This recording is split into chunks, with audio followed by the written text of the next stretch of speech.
जय हिंद दोस्तों, मैं कुणाल आपका स्वागत करता हूं और स्वागत करते हुए एक सूचना देना चाहता हूं कि आज से मैं प्राचीनतम भारत की एक नई सीरीज की शुरुआत करने वाला हूं।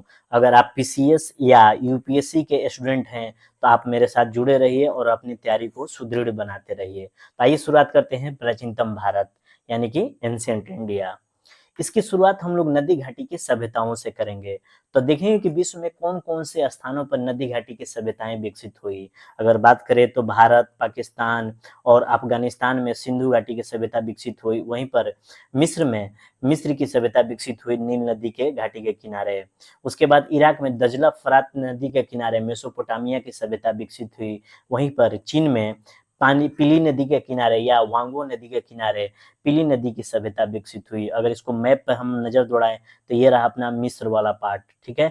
तो यहाँ पर नील नदी की सभ्यता विकसित हुई। ये रहा अपना मिडिल ईस्ट का पार्ट, यहीं पर इराक है और यहाँ पर मेसोपोटामिया की सभ्यता विकसित हुई। ये रहा भारत, पाकिस्तान और अफगानिस्तान की सीमा, जहाँ पर सिंधु घाटी की सभ्यता विकसित हुई।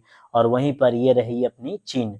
चीन में पीली नदी या वांगो नदी की सभ्यता विकसित हुई। ये चीन में जो पीली नदी या वांगो नदी की सभ्यता है, इसका अन्य सभ्यताओं से ज्यादा इंटरेक्शन नहीं था। इस कारण से इसके संबंध में हमें बहुत सारी जानकारियां प्राप्त नहीं है। अगर आप इंटरेस्टेड हैं तो गूगल में जाकर या विकिपीडिया पे जाकर इस सभ्यता के संबंध में अध्ययन कर सकते हैं। बाकी हमारे सिलेबस का ये हिस्सा नहीं है। हालांकि मिस्र की सभ्यता और इराक की सभ्यता भी सिलेबस का हिस्सा नहीं है, लेकिन सिंधु घाटी की सभ्यता को समझने के लिए, समझने के स्तर पर अगर बात करें तो इन दोनों सभ्यताओं का ज्ञान होने के बाद ही हम लोग सिंधु घाटी की सभ्यता को अच्छे तरीके से समझ पाएंगे। तो सिंधु घाटी की सभ्यता को अच्छे से समझने के लिए हम लोग इन दोनों सभ्यताओं का अध्ययन करेंगे, क्योंकि मिस्र की सभ्यता और मेसोपोटामिया की सभ्यता का सिंधु घाटी की सभ्यता से प्रत्यक्ष या अप्रत्यक्ष संबंध रहा है। अगर भौगोलिक नजदीकी की बात करें तो देखिए, ये जो अपना मेसोपोटामिया की सभ्यता है, ये अपना एशिया महादेश में है और जैसे ही एशिया महादेश खत्म होता है, मिस्र की सभ्यता की यहाँ से शुरुआत हो जाती है, यानी कि मिस्र की सभ्यता यहाँ पर विकसित हुई। तो आप देखिए कि भारत से ज्यादा दूरी पे नहीं है, इसकी भौगोलिक दूरी भी दोनों की सभ्यताओं की नजदीक में ही है। तो हम देखेंगे कि ये जो मिस्र की सभ्यता है, मेसोपोटामिया की सभ्यता है, भौगोलिक दृष्टि से नजदीक होने के साथ साथ व्यापारिक और सामाजिक प्रभाव इन इसका, यानी कि मिस्र की सभ्यता और मेसोपोटामिया की सभ्यता से हमारा व्यापारिक और सामाजिक दोनों तरह के संबंध थे सिंधु घाटी की सभ्यता का। तो इसलिए हम लोग थोड़ा सा डिटेल में इन दोनों को अध्ययन करने के बाद सिंधु घाटी सभ्यता में प्रवेश करेंगे, ठीक है। तो ये रहा थोड़ा सा इंट्रो। अब हम देखते हैं कि जो भी सभ्यताएं वर्ल्ड में विकसित हुई, विश्व में विकसित हुई, ये नदी के किनारे ही क्यों विकसित हुई, ये पहले थोड़ा समझने का कोशिश करते हैं। क्योंकि हम देखेंगे मिस्र की सभ्यता नील नदी के किनारे विकसित हुई, जो कि अफ्रीका महाद्वीप में है, और मेसोपोटामिया की सभ्यता या इराक की सभ्यता दजला और फरात नदी के किनारे विकसित हुई। तो आप देख रहे हैं नदी घाटी के किनारे ही सभ्यताओं का विकास हुआ। नदियां ही क्यों, इसको थोड़ा समझते हैं पहले। तो सबसे पहले हम जानते हैं कि मनुष्य आखेटक युग में था, ठीक है। आखेटक युग में वो शिकारी था, ठीक है। आखेटक युग से पाषाण युग में प्रवेश करता है। पाषाण युग के बाद पशुपालन युग में ये प्रवेश करता है।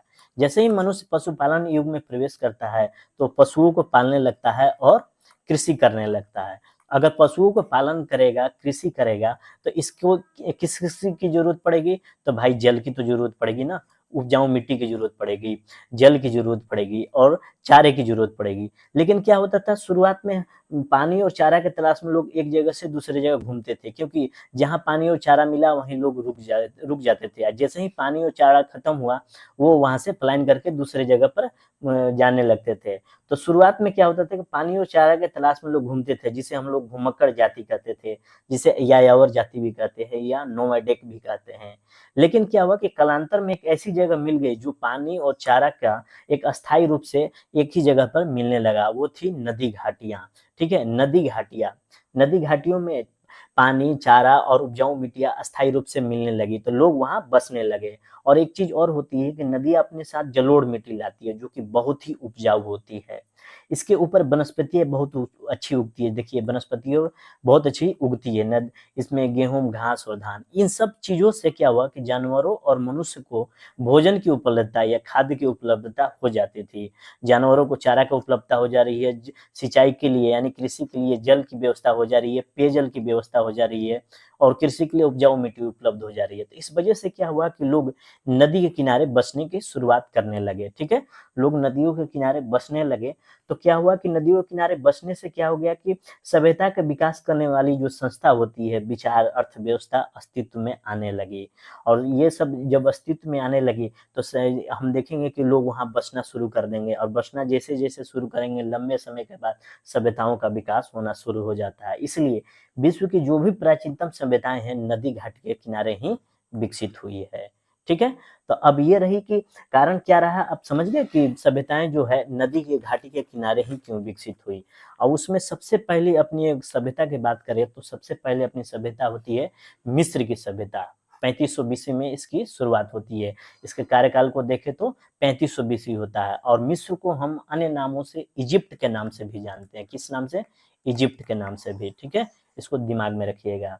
फिर उसके बाद देखेंगे कि इसे नील नदी घाटी की सभ्यता भी कहते हैं, क्योंकि ये मिस्र की सभ्यता जो है नील नदी घाटी के किनारे विकसित हुई थी। ये रही अपनी नील नदी घाटी, ठीक है। ये नील नदी घाटी के किनारे ये मिस्र की सभ्यता विकसित हुई। इस सभ्यता का कार्यकाल कितना रहा है? 3500 बीसी। जबकि हम बात करें तो सिंधु घाटी की सभ्यता का कार्यकाल 2300 बीसी रहा।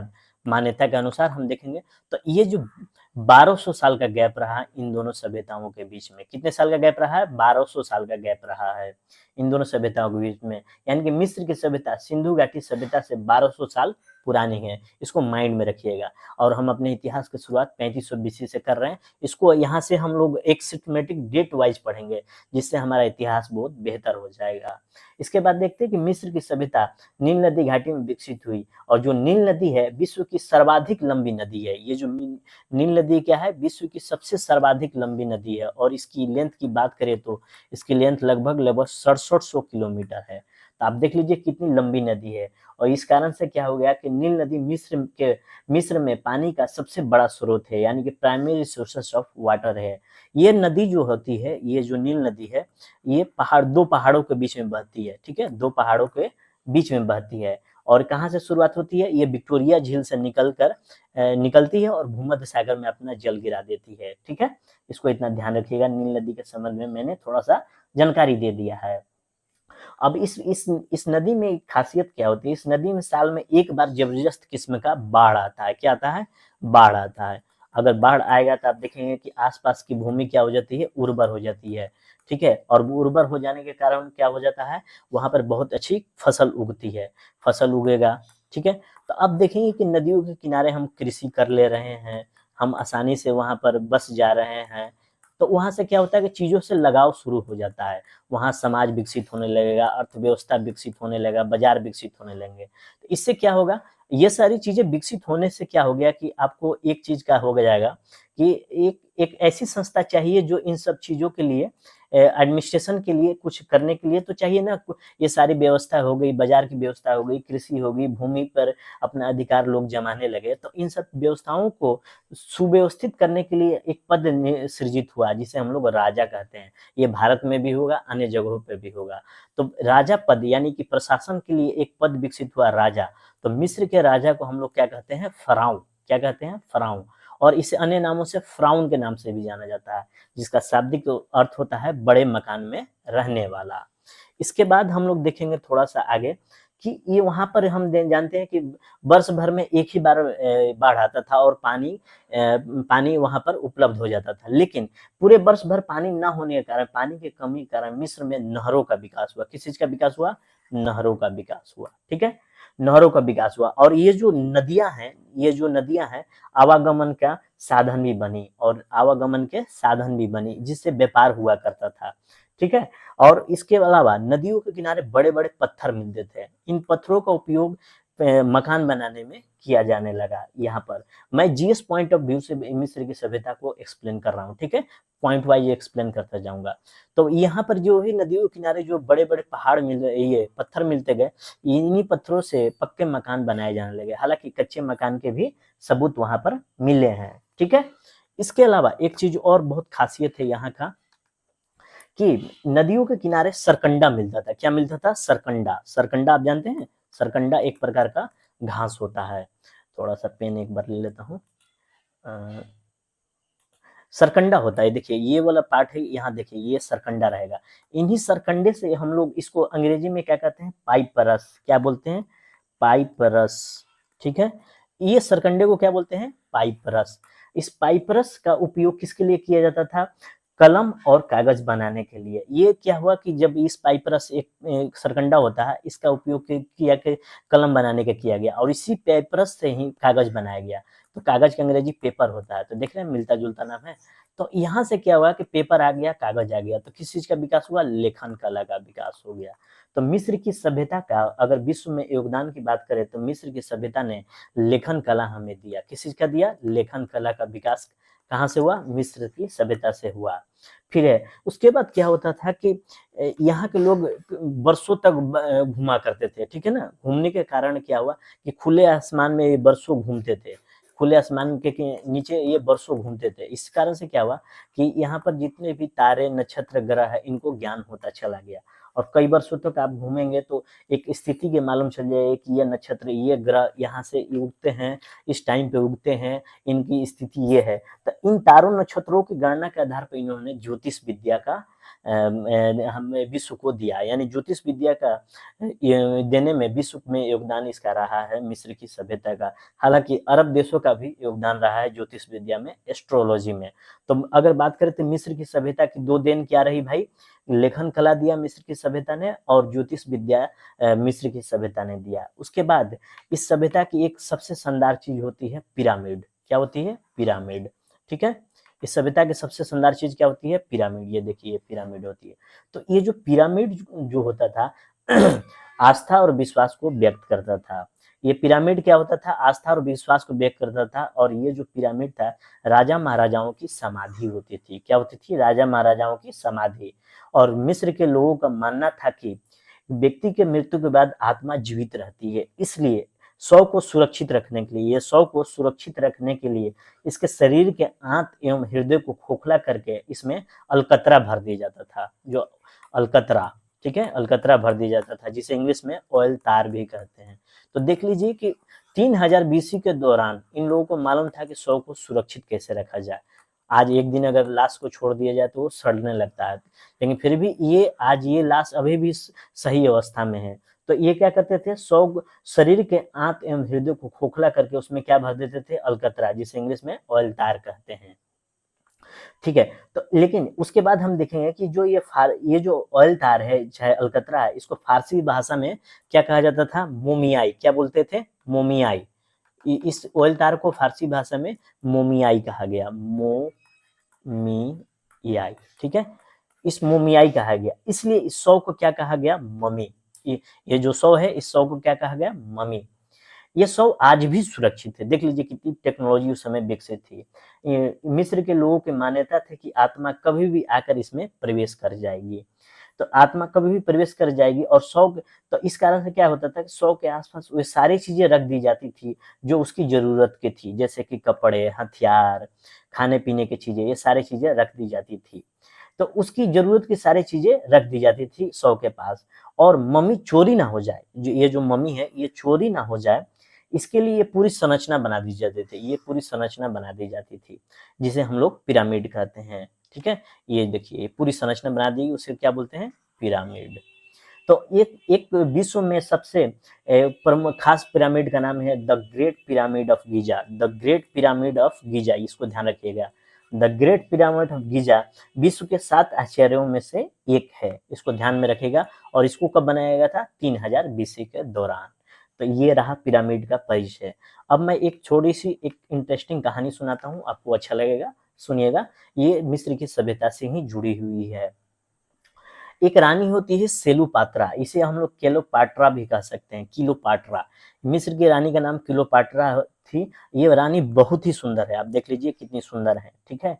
और ये क्या होता था, अब समय हमारे पास आ गया है एडी के दौरान। कौन सा दौरान, एडी के दौरान। एडी मतलब 0 के आसपास, उतने के बीच में 3500 से लेकर 0 के बीच का इतिहास आपके लिए जरूरी नहीं है। आप इंटरेस्टेड हैं तो विकिपीडिया हिस्ट्री की किताब से आप जाकर देख सकते हैं।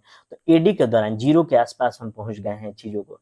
तो मिस्र की रानी का नाम रहता है क्लेओपाट्रा। एडी के दौरान रोम रोम, जिसे आज हम लोग इटली कहते हैं, इजिप्ट पर लगातार आक्रमण करते रहता था। इजिप्ट पर क्या करता था? लगातार आक्रमण करता रहता था।